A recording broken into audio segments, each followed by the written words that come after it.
Kasunod ng pahayag kahapon ng Liberal Party na si DILG Secretary Mar Rojas ang magiging manok nila sa pagkapresidente sa eleksyon 2016, ang tanong ngayon, ano na ang mangyayari sa koalisyon ng LP at ng Nationalista Party? Matatanda ang nagpahiwatig na si Senator Alan Peter Cayetano ng Nationalista na balak din niyang tumakbo sa pagkapangulo sa 2016. May report si Tina Panganiban Perez.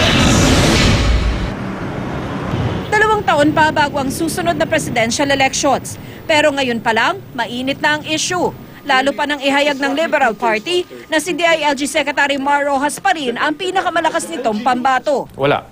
However, may proseso rin dapat kaming ipatupad at sundan sa partido. Si Rojas naman, masaya sa tiwalang ibinigay sa kanya ng kanyang mga kapartido. Bagamat wala siyang sinabing konkretong plano para sa susunod na eleksyon, nag-iisip-isip na raw siya kung paano may pagpapatuloy ang daang matuwid ni Pangulong Aquino. Tulad ng lahat, no? Nag-iisip tayo kung ano na mangyayari sa daang matuwid na ito pagtapos ng termino ni Pinoy. No? Nagnanais kami na lalo pang palakasin ito, lalo pang palawakin, lalo pang paigtingin itong daang matuwid na programa ni Pinoy. No? Pero nilinaw ni Rojas na sa ngayon, ang nasa isip niya, trabaho at hindi eleksyon. Ang Liberal Party may koalisyon sa Nationalista Party.